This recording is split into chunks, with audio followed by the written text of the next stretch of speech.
शांति और रमेश का जीवन गांव में साधारण तरीके से गुजर रहा था। शादी के कई साल बीत गए लेकिन उन्हें संतान सुख नहीं मिला।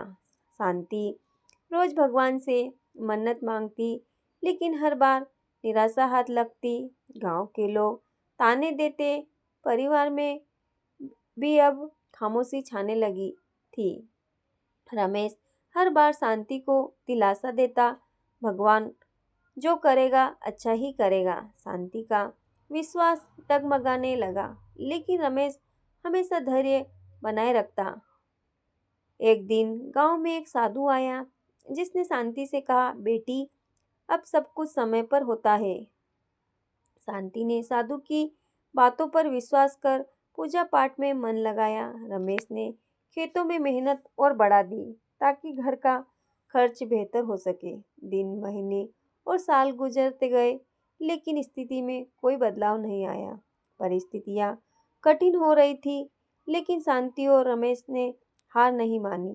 संतान की कमी से दोनों का जीवन अधूरा महसूस हो रहा था लेकिन शायद ईश्वर ने उनके लिए कुछ और ही योजना बना रखी थी। एक दिन गांव के मंदिर में बड़ा भंडारा रखा गया था। शांति ने पूरे श्रद्धा भाव से भगवान को प्रसाद अर्पित किया। उसने मन ही मन कहा, भगवान अब तो मेरी सुन लो। भंडारे में आए साधु ने शांति को आशीर्वाद दिया और कहा, देर है अंधेर नहीं। शांति और रमेश को साधु की बातों से थोड़ी उम्मीद मिली। शांति ने अब पूरा विश्वास भगवान पर छोड़ दिया। रमेश ने कहा, अब जो होगा भगवान की मर्जी से ही होगा। वक्त बीतता गया लेकिन उनकी उम्मीदें कायम रही। गांव में कई बार रामायण और भागवत कथा का आयोजन हुआ। शांति और रमेश हर बार उसमें शामिल होते और भगवान की महिमा सुनते। शांति को हर बार ऐसा लगता कि उसकी प्रार्थना अब जरूर सुनी जाएगी। आखिरकार समय ने करवट ली और एक चमत्कार हुआ। शांति ने महसूस किया कि उसके जीवन में कुछ बदलाव आ रहा है। डॉक्टर के पास जाने पर पता चला कि वह मां बनने वाली है। यह खबर सुनकर रमेश और शांति की आंखों में खुशी के आंसू थे। सालों की तपस्या और ईश्वर पर भरोसा ने उन्हें यह खुशी दी थी। गांव के लोगों ने भी अब ताने देने की बजाय बधाइयाँ दी। रमेश ने पूरे गांव में मिठाइयाँ बांटी और भगवान का धन्यवाद किया। शांति ने मंदिर जाकर भगवान के चरणों में सिर झुकाया। उसके विश्वास की लो फिर से जल उठी थी। रमेश ने शांति से कहा, जो ईश्वर को मंजूर है वही होकर रहता है। शांति ने अब अपनी संतान के भविष्य के लिए सपने देखना शुरू किए। ईश्वर की कृपा से उनके जीवन में अब खुशियाँ लौट आई थी लेकिन आगे की राह अभी आसान नहीं थी। शांति की गर्भावस्था के दौरान कई कठिनाइयाँ सामने आई। डॉक्टर ने बताया कि गर्भ में कुछ जटिलताएं हैं। रमेश और शांति को फिर से भगवान की शरण में जाना पड़ा। रमेश दिन रात अस्पताल के चक्कर काटे और दुआएं मांगी। शांति ने अपनी तकलीफों को ईश्वर का इम्तिहान समझा। डॉक्टरों ने कहा कि समय से पहले बच्चे का जन्म हो सकता है। रमेश ने धैर्य बनाया रखा और भगवान पर भरोसा रखा। आखिरकार समय आया और शांति ने एक सुंदर बेटे को जन्म दिया। बेटे का जन्म समय से पहले हुआ लेकिन वह स्वस्थ था। डॉक्टरों ने कहा, यह किसी चमत्कार से कम नहीं है। शांति और रमेश ने भगवान को बार बार धन्यवाद दिया लेकिन आगे की चुनौतियां अभी खत्म नहीं हुई थी। बेटा समय से पहले पैदा हुआ था इसीलिए कमजोर था। डॉक्टर ने कहा कि उसे अतिरिक्त देखभाल की जरूरत होगी। शांति और रमेश ने बेटे की देखभाल में कोई कमी नहीं छोड़ी। रात रात भर जागकर वे अपने बेटे को संभालते। शांति ने अपनी सेहत की परवाह किए बिना बेटे को दूध पिलाया। रमेश ने खेतों में ज़्यादा मेहनत की ताकि घर में किसी चीज़ की कमी ना हो। गांव के लोग अब उनकी लगन की तारीफ करने लगे। शांति ने कहा, भगवान ने दिया है तो उसकी रक्षा भी वही करेगा। बेटा धीरे धीरे बड़ा होने लगा और स्वस्थ हो गया। रमेश और शांति की मेहनत रंग लाई बेटे का नाम आदित्य रखा गया, जिसका अर्थ है सूर्य का तेज। आदित्य के जन्म ने उनकी जीवन में नई रोशनी ला दी थी। आदित्य अब 5 साल का हो चुका था। शांति और रमेश ने उसे गांव के स्कूल में दाखिला दिलाया। आदित्य पढ़ाई में बहुत तेज निकला और हर साल अव्वल आता। गांव के लोग कहते इस बच्चे में कुछ खास है। रमेश और शांति ने उसकी पढ़ाई पर पूरा ध्यान दिया। आदित्य ने धीरे धीरे गांव के बाहर भी अपनी पहचान बनानी शुरू कर दी। उसकी सफलता देख रमेश और शांति का सीना गर्व से चौड़ा हो गया। आदित्य का सपना था कि वह डॉक्टर बनकर गरीबों की मदद करे। शांति ने कहा, ईश्वर जो चाहता है वही होकर रहेगा। आदित्य ने माँ बाप के सपनों को अपना लक्ष्य बना लिया। रमेश ने खेत बेचकर उसकी पढ़ाई के लिए पैसों का इंतजाम किया। अब आदित्य की मेहनत और ईश्वर की मर्जी का इंतजार था। आदित्य ने डॉक्टर बनने का सपना पूरा करने के लिए कड़ी मेहनत की। उसने मेडिकल प्रवेश परीक्षा में पहला स्थान हासिल किया।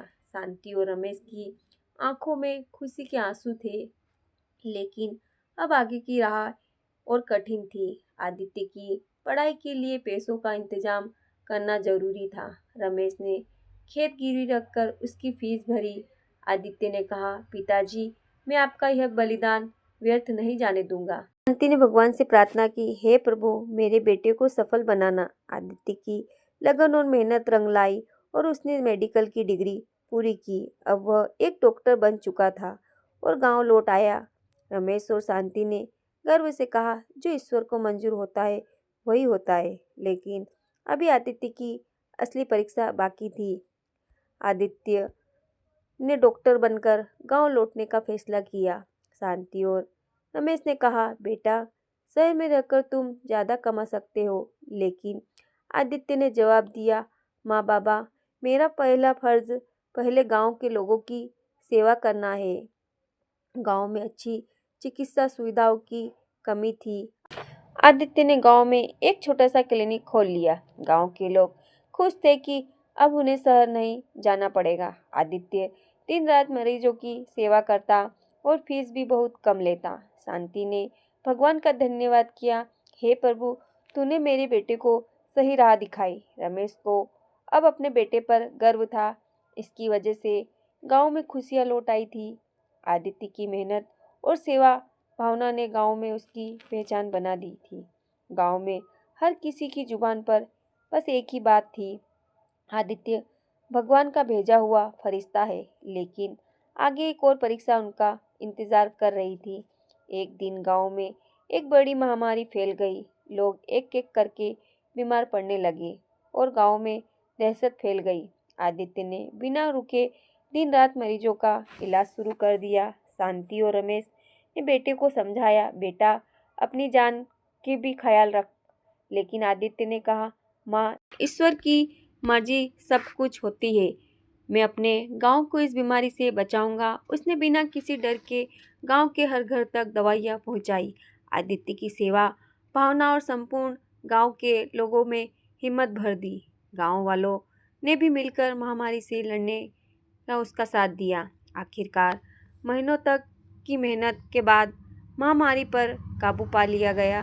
गांव में फिर से खुशियां लौट आई और लोग आदित्य को देवता मानने लगे। शांति और रमेश ने कहा, ईश्वर ने हमें ऐसा बेटा दिया जो दूसरों के लिए जीता है। लेकिन आगे आदित्य को और भी बड़ी चुनौती का सामना करना था। आखिरकार महीनों की मेहनत के बाद महामारी पर काबू पा लिया गया। गांव में फिर से खुशियां लौट आई और लोग आदित्य को देवता मानने लगे। शांति और रमेश ने कहा, ईश्वर ने हमें ऐसा बेटा दिया जो दूसरों के लिए जीता है।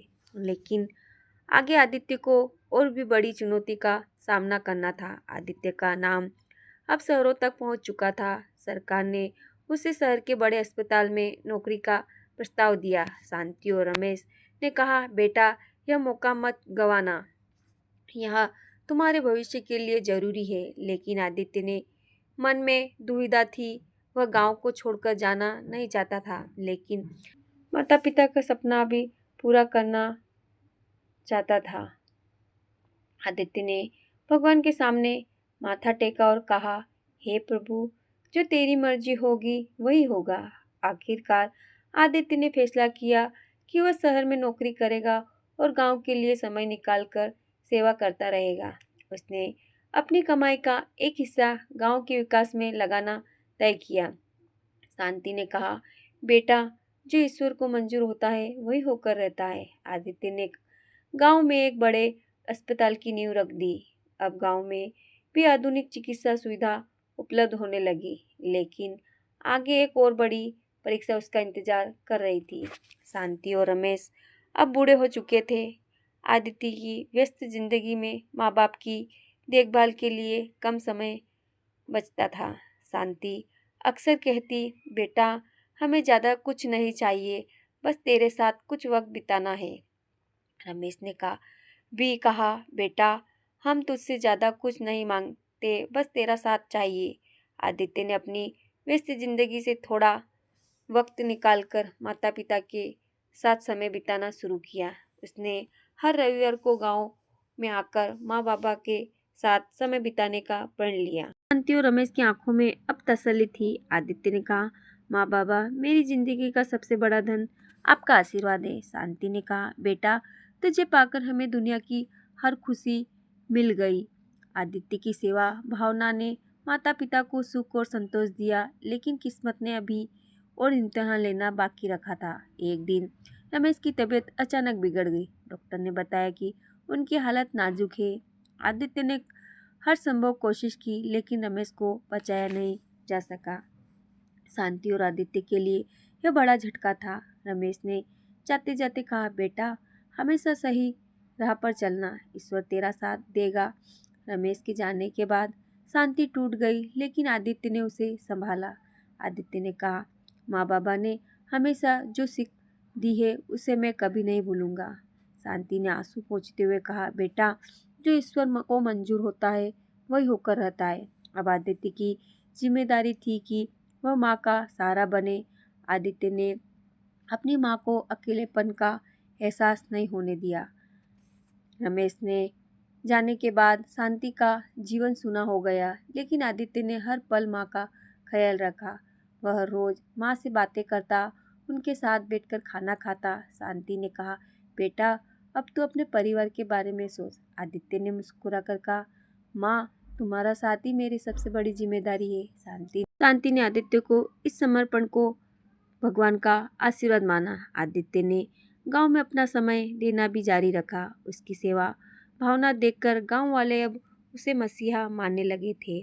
शांति को बेटे की सफलता पर गर्व था, लेकिन उसे उसकी शादी की चिंता सताने लगी।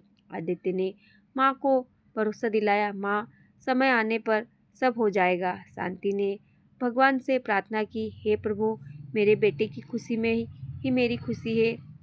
आदित्य की सेवा और माँ के आशीर्वाद ने उसकी जिंदगी को संतुलित रखा। शांति ने अब आदित्य की शादी के बारे में सोचना शुरू किया। गांव की ही एक शिक्षित और संस्कारी लड़की सुमन आदित्य को पसंद थी। शांति ने आदित्य से बात की और कहा, बेटा, सुमन तेरे लिए सही जीवन संगिनी होगी। आदित्य ने माँ की बात मानकर सुमन से विवाह करने का फैसला किया। शादी धूमधाम से हुई और शांति की आंखों में खुशी के आंसू थे। अब शांति को लगा कि उसका परिवार फिर से पूरा हो गया। सुमन ने भी आदित्य और शांति का पूरा सम्मान किया। आदित्य और सुमन ने मिलकर गांव की सेवा को और आगे बढ़ाया। शांति ने कहा, बेटा, भगवान ने हमें सब कुछ दिया, अब बस तुम्हारी खुशी देखनी है।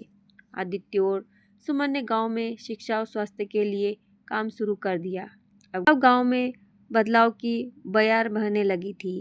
शांति ने संतोष से कहा, जो ईश्वर को मंजूर होता है वही होकर रहता है। समय बीतता गया और आदित्य का परिवार खुशियों से भर गया।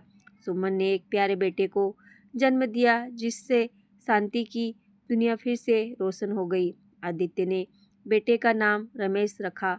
अपने पिता की याद में अब शांति के जीवन में कोई कमी नहीं थी। आदित्य और सुमन ने मिलकर गांव को एक आदर्श स्थान बना दिया। गांव के बच्चों को मुफ्त शिक्षा और गरीबों को मुफ्त इलाज मिलने लगा। शांति ने भगवान का धन्यवाद किया, हे प्रभु, तूने जो भी किया वो हमारे भले के लिए ही किया। आदित्य, सुमन और छोटे रमेश के साथ अब शांति का जीवन खुशियों से भर गया था। गांव के लोग आदित्य को सम्मान की नज़र से देखते और उसे प्रेरणा मानते। आखिरकार शांति ने संतोष भरे मन से कहा, जो ईश्वर को मंजूर होता है वही होकर रहता है।